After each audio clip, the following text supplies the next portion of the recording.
छत्तीसगढ़ को नए मुख्यमंत्री का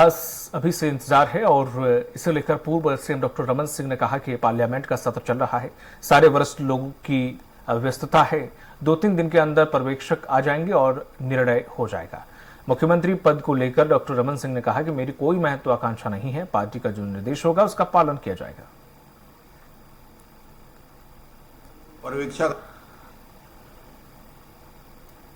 अब ये चूंकि पार्लियामेंट का सत्र चल रहा है और सारे वरिष्ठ लोगों की व्यस्तता भी है और 1-2 दिन में सबको मालूम है कि विजय के बाद विजय जुलूस और बाकी लोगों में व्यस्तता रहती है। मुझे लगता है 2-3 दिन के अंदर पर्यवेक्षक आ जाएंगे और निर्णय हो जाएगा। अब ये और इसी खबर पर लाइव हमारे साथ जुड़े हुए हैं भोपाल से कुमार संदीप हैं और रायपुर से दिलीप।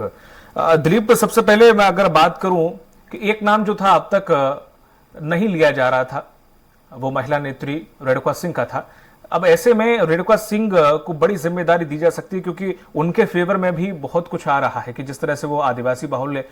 से आती हैं, झारखंड के चुनाव भी नजदीक हैं, तो एक मैसेज भी अच्छा जाएगा। दूसरा, महिलाओं को लेकर बीजेपी वैसे ही जो बिल पास किया है आरक्षण को लेकर, तो एक छवि और एक कहने को भी हो जाएगा कि देखिए हमने एक सीएम के पद पर एक महिला को दिया है पद। तो ऐसे करके बहुत मायनों में रेणुका सिंह भी सही बैठती नजर आ रही है। तो क्या कुछ उम्मीद लगाई जा रही है, क्योंकि ये नाम भी कम लिया गया था, हाल ही 1-2 दिन में शुरू हुआ है लिया जाना।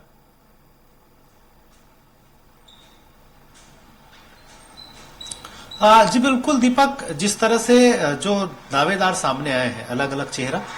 खास करके सांसदों की बात करें तो बीजेपी ने छत्तीसगढ़ में 4 सांसदों को चुनाव मैदान में उतारा था, जिसमें पाटन क्षेत्र से सीएम भूपेश बघेल के खिलाफ विजय बघेल को मैदान में उतारा गया था। वे हार गए हैं, लेकिन 3 अलग अलग और जो चेहरे थे, जिसमें खास करके रायगढ़ से गोमती साव को मैदान में उतार, रायगढ़ की जो सांसद है गोमती साव, उनको पत्थलगांव से चुनाव मैदान में उतारा गया था, वे भी जीत गई है। हालांकि उनकी जीत का अंतराल काफी कम रहा, लेकिन वे जो गढ़ माना जा रहा था पत्थलगांव कांग्रेस का, उसको उस पर फतह हासिल की है। राम कुमार सिंह लगातार जीतते हुए आ रहे थे, राम पुकार सिंह वहां से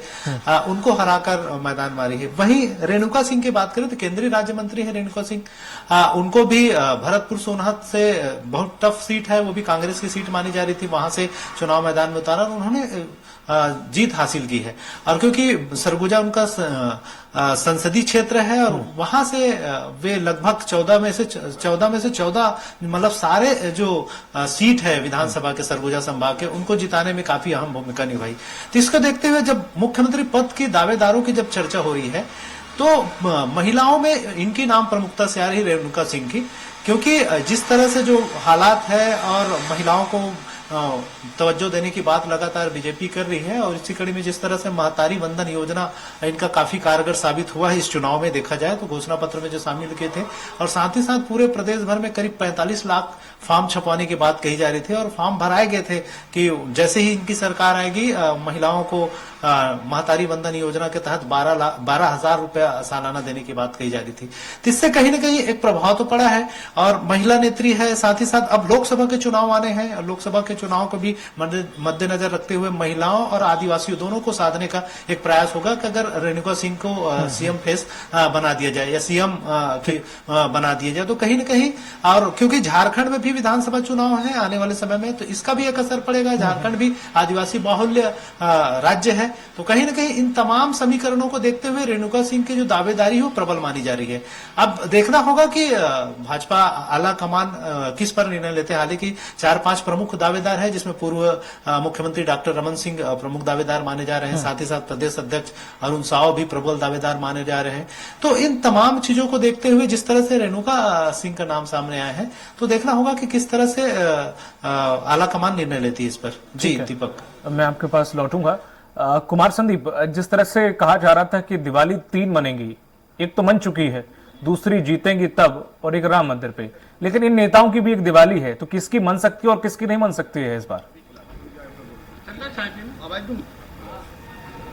जी बिल्कुल, देखिए दीपक, जिस तरह से बीजेपी ने 7 सांसदों को उतारा था, जिनमें कि 3 केंद्रीय मंत्री इसमें जो है चुनावी मैदान में थे। फग्गन सिंह कुलस्ते इस चुनाव में हारे हैं, लेकिन 2 केंद्रीय मंत्री जो है नरेंद्र सिंह तोमर और प्रहलाद पटेल ने फतेह हासिल की है। इन दिग्गजों ने न केवल जो है अपनी सीट पर जोर लगाया, बल्कि जो जिस अंचल से इन्हें खड़ा किया गया था, जिस उम्मीद के साथ इन्हें खड़ा किया गया था, वो उम्मीदों पर खरे भी उतरे हैं। इन अंचलों की अधिकांश सीटों पर जो है बीजेपी ने जीत दर्ज की है। वहीं अगर बात इसके इतर की जाए कि ये जो 5 सांसद जीते हैं, चाहे राव उदय प्रताप की बात की जाए या रीति पाठक की, इनका भी प्रभाव अपने अपने क्षेत्र में पड़ा है। इसी के चलते जो है आज केंद्रीय जो नेतृत्व है उसने इनसे इस्तीफा लिया है और लोकसभा स्पीकर को ये इस्तीफे सौंपे गए हैं। कुल मिलाकर अब तैयारी जो है सरकार को शक्ल देने की है और इस शक्ल के तौर पर 2024 का भी जो रण है वो उसकी तैयारी जो है केंद्रीय नेतृत्व टॉप लीडरशिप करने जा रही है। कुल मिलाकर ये कहा जा सकता है कि जो दिवाली मनी है उसमें जो नए नाम शामिल हो सकते हैं वो कैबिनेट में शामिल हो सकते हैं। साथ ही साथ 2 उप मुख्यमंत्री का जो फॉर्मूला लागू करने की बात बीजेपी के अंदर खाने से निकल कर आ रही है, उसकी भी भरपाई इन्हीं चेहरों से हो सकती है। कुल मिलाकर सीधा मैसेज ये टॉप लीडरशिप का है कि 2024 जो है वो महत्वपूर्ण है और उसको फतेह करने के लिए जो घोड़े हैं वो अपने धीमे धीमे कदमों से ही सही, लेकिन बिल्कुल तेज रफ्तार 2024 लोकसभा चुनाव तक पकड़ ले, उसी की तैयारी जो है वो सियासी तौर पर बीजेपी कर रही है। आगे का रोड मैप तैयार होगा इन इस्तीफों से, और इसके अलावा जो छत्रप यहाँ पर जीते हैं उनको भी किस तरह से एडजस्ट किया जाएगा, किस तरह से जो रणनीति कारगर रही है, कामयाब रही है इन अलग अलग अंचलों में, चाहे मालवा की बात की जाए, बुंदेलखंड की या ग्वालियर चंबल के साथ ही कुमार संदीप, जो जिस तरह से नरेंद्र सिंह तोमर मध्य भारत में भी इसका प्रभाव जो नरेंद्र सिंह तोमर जिस तरह से केंद्र में भी रहे, तो जिस तरह से किसान आंदोलन हुआ उसमें भी कुछ खास कर नहीं पाए, वो पूरी कैबिनेट को लगना पड़ा, तो वे एक कहीं ना कहीं उपलब्धि वो उनमें इनके नाम लिखी नहीं गई, बल्कि उल्टा केंद्र सरकार के इसमें किरकिरी भी हुई। तो केंद्र में जब जिस पद पे थे उसमें कुछ खास अचीवमेंट नहीं कर पाए। उसके बाद जैसे ही चुनाव नजदीक थे तो उनके बेटे का जो वीडियो वायरल हुआ उससे उनकी भी छवि खराब हुई और कहीं ना कोई एक गलत मैसेज भी गया। दूसरा, एक सवर्ण समाज से वो आते हैं, चुनाव नजदीक है, तो ओबीसी या एसटी एससी से कोई आए तो ज्यादा बेहतर है, क्योंकि मुझे नहीं लगता कि स्वर्ण समाज से वो बिठाएंगे किसी भी। तो नरेंद्र सिंह तोमर के कई लिहाज से पहलुओं को अगर देखें तो थोड़ा सा उनकी नेगेटिव चीजें ज्यादा सामने आ रही, तो उनकी आशंका मुझे थोड़ा सा कम लग रही है अगर उनको पूरा ओवरऑल चीजों को देखा जाए तो।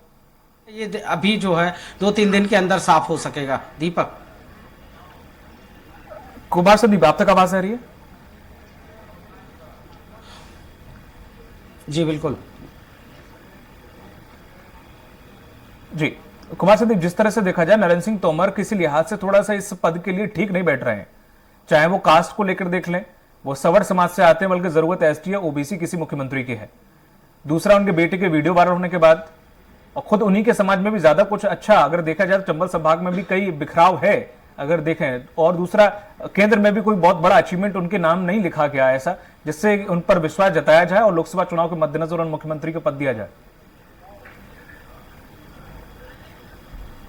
जी बिल्कुल सही बात कही दीपक आपने। चूंकि चाहे नरेंद्र सिंह तोमर की बात की जाए या शिवराज सिंह चौहान की, अगर नरेंद्र सिंह तोमर को कमान दी जाती है तो सीधे तौर पर यही माना जाएगा कि शिवराज सिंह चौहान को कमान दी गई है। कुल मिलाकर एक नरेंद्र सिंह तोमर ही एक ऐसे नेता हैं जो शिवराज सिंह चौहान के सबसे ज्यादा करीबी हैं। माना भी यही जाता है भाजपा में दशकों से कि शिवराज सिंह चौहान और नरेंद्र सिंह तोमर, सीएम भले ही शिवराज सिंह चौहान हो, लेकिन कोई भी ऐसा काम या कोई भी ऐसी बात जो नरेंद्र सिंह तोमर ने कही हो और वो पूरी नहीं हुई हो, इसको लेकर जो है केंद्रीय नेतृत्व तक भी ये साफ मैसेज है कि दोनों ही एक ही सिक्के के 2 पहलू है। ऐसे में बीजेपी आला कमान जो है उनके नाम पर जो है ज्यादा सहमत होता नहीं दिखाई दे रहा है। इसके अलावा जो इसके पहले जो विधानसभा चुनाव के पहले जो हवाओं में नाम तैर रहा था, सियासी फिजाओं में नाम जो तैरा था, वो प्रहलाद पटेल का नाम जो है वो सामने आया था कि प्रहलाद पटेल अगला चेहरा मुख्यमंत्री का हो सकते हैं। लेकिन इस बार बीजेपी ने बिना सीएम फेस के चुनाव लड़ा है। मोदी मैजिक की बात भी निकलकर सामने आ रही है। लाडली बहनाओं का भी जो योगदान है वो इस जीत में दिखाई देने की कोशिश अपनी अपनी तरीके से, चाहे मुख्यमंत्री शिवराज सिंह चौहान कर रहे हो या फिर जो अलग अलग जो छत्रप है, चाहे कैलाश विजयवर्गीय की बात की जाए, प्रहलाद पटेल की, जो इसे मोदी मैजिक की जीत बता रहे हैं। वहीं शिवराज सिंह चौहान खुद से उन्होंने 2 वीडियो रिलीज कर ये संदेश देने की कोशिश की कि वो न पहले सीएम पद की दौड़ में थे, ना ही अब दावेदार हैं। तो कुल मिलाकर कहीं ना कहीं सभी को अंदर से यही डर सताया हुआ है कि केंद्रीय नेतृत्व तो आखिर क्या फैसला लेगा। सभी जो है अपने अपने दावे तो पेश कर रहे हैं, लेकिन एक संदेश देने की भी कोशिश कर रहे हैं कि ये जीत जो हुई है उसमें किसका कितना योगदान है। मुख्यमंत्री खुद जो है वो कल उन्होंने वीडियो जारी कर इस बात की तस्दीक की थी। हालांकि उनसे ये भी एक रणनीति का हिस्सा होता है दीपक, कहीं ना कहीं आला कमान तक अपनी बात पहुंचाने का या फिर दबाव में लाने का। अब इस जो लाडली बहना है इसके दबाव से कितना जो सेंट्रल लीडरशिप है वो इससे अछूती रहती है, या फिर जो मोदी मैजिक है उसके सहारे ही आगे बढ़ने की कोशिश, और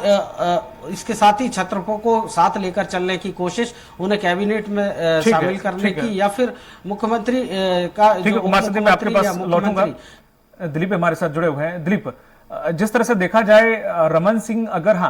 अनुभवी हैं, जिस तरह से उनकी भूमिका भी इसमें बड़ी अहम रही है, लेकिन उनके ही साथ के अगर देखा जाए जो कैडर बेस एक तरीके से उनकी समकक्ष या सहपाठी मान लीजिए ब्रजमोहन अग्रवाल हुए, और भी कई नेता हैं, वो भी इस भूमिका में अपने आप को देखते हैं, चाहे धर्मलाल कौशिक हुए, एक ही साथी एक ही बैच का इन्हें कहा जा सकता है कि ये नेता है। अगर उन्हें रखा जाता है एज ए मुख्यमंत्री तो कहीं ना कहीं एंटी इनकम्बेंसी या फिर इस तरीके की चीजें देखने को नहीं मिलेंगी, क्योंकि पहले भी इस तरीके की बातें निकलकर सामने आती रही हैं।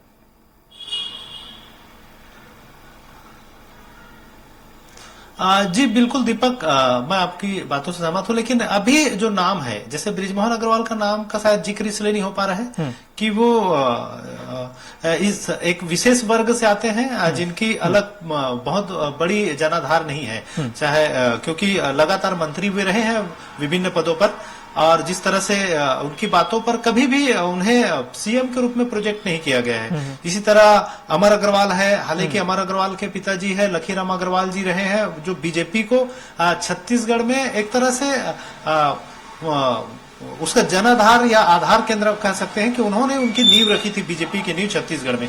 लखीराम अग्रवाल जी। इसके बावजूद भी कभी भी अमर अग्रवाल की बात करें या ब्रिजमोहन अग्रवाल की बात करें, उन्हें सीएम के पद पे दावेदार कभी नहीं माना गया है। अभी लगातार जिस तरह से जनाधार की बात करते रहे, और क्योंकि वोट बैंक की भी बात होती रहती है कि ओबीसी समाज एक बड़ा वोट बैंक है, यहाँ आदिवासी समाज एक बड़ा वोट बैंक है, इन समाजों को साधने के लिए कहीं न कहीं ये समीकरण बिठाया जा सकता है कि आदिवासी समाज या फिर ओबीसी समाज, इससे लेकर ही किसी को सीएम बनाया जाए ताकि आने वाले चुनाव में उसका और ज्यादा से ज्यादा लाभ मिल सके। क्योंकि रमन सिंह लगातार 15 साल रहे हैं, उसी चेहरे को लेकर पिछले 2018 के चुनाव में उनको बड़ा हार का सामना करना पड़ा था, महज 15 सीटों पर सिमट के रह गई थी बीजेपी। तो कहीं न कहीं उनको लेकर भी बहुत ज्यादा सहमति पार्टी में लेवल पर नहीं नजर आ रही है कि आगे चलकर रमन सिंह को अगर फिर से मुख्यमंत्री बनाया जाए तो उससे भी पार्टी को नुकसान हो सकता है। हालांकि वे काफी अनुभवी है, और उन्होंने अभी जो वर्तमान चुनाव हुए थे उसमें काफी महत्वपूर्ण भूमिका निभाई थी। उन्होंने टिकट वितरण से लेकर हर उस बैठक में, हर रणनीति में शामिल रहे थे। फिर भी आला कमान ये चाहती है कि भविष्य को देखते हुए अगला जो सीएम हो वो आने वाले समय में और पार्टी को ज्यादा मजबूती के साथ लाए और ज्यादा जनाधार पार्टी उनके साथ रहे, और साथ ही साथ जो तमाम धड़े हैं, अलग अलग एक गुट हर पार्टी में रहता है, बीजेपी में भी यहाँ अलग अलग गुट माना जाता है, तो उन सभी गुटों को सामंजस्य रखने के लिए एक ऐसा चेहरा तलाशा जाएगा जो सभी गुटों के साथ सामंजस्य बनाकर चल सके। तो इसलिए जो बातें निकल कर आ रही है उसमें ये बातें ज्यादातर कही जा रही है कि ओबीसी समाज से या फिर आदिवासी समाज से ही किसी सीएम फेस होगा, किसी को चुना जाएगा। और इसके अलावा ये भी बातें कही जा रही थी, जिस तरह से कांग्रेस ने डिप्टी सीएम का जो फार्मूला लाया था, उसी तरह अगर ओबीसी से सीएम लाते हैं तो डिप्टी सीएम आदिवासी समाज से किसी को बनाया जाएगा, या फिर आदिवासी समाज से अगर सीएम प्रोजेक्ट होता है तो डिप्टी सीएम के रूप में ओबीसी वर्ग से किसी को लिया जाएगा। तो इस तरह की बातें भी कही जा रही है। हालांकि ये तमाम चीजें कयास के तौर पर ही है। अब देखा जाएगा कि ये कितना बिल्कुल, असरकारक है, या और फिर ये तो भाजपा आला कमान किस दृष्टिकोण से जाहिर सोचती है, है, किस नजरिए से सोचती है? एक या दो दिन में ये तस्वीरें बिल्कुल साफ हो जाएंगी। दिलीप, बिल्कुल सही कहा। तमाम जानकारी साझा करने के लिए आप दोनों सहयोगी कुमार संदीप और दिलीप साहब बहुत बहुत शुक्रिया शामिल होने के, तमाम जानकारी साझा करने के लिए। तो इस तरह से देखा जाए छत्तीसगढ़ और मध्य प्रदेश में सीएम के फेस को लेकर कवायद चल रही है, लोग अपने अपने हिसाब से आकलन लगा रहे हैं, पत्रकार अपने हिसाब से लगा रहे, राजनेता अपने हिसाब से लगा रहे, लेकिन उनके आला कमान आखिर किस चीज को रखकर सोचते हैं कि सीएम पद का दावेदार कौन होगा और किसका नाम का ऐलान करते हैं, देखने वाली बात होगी। मुझे दीजिए इजाजत, नमस्कार।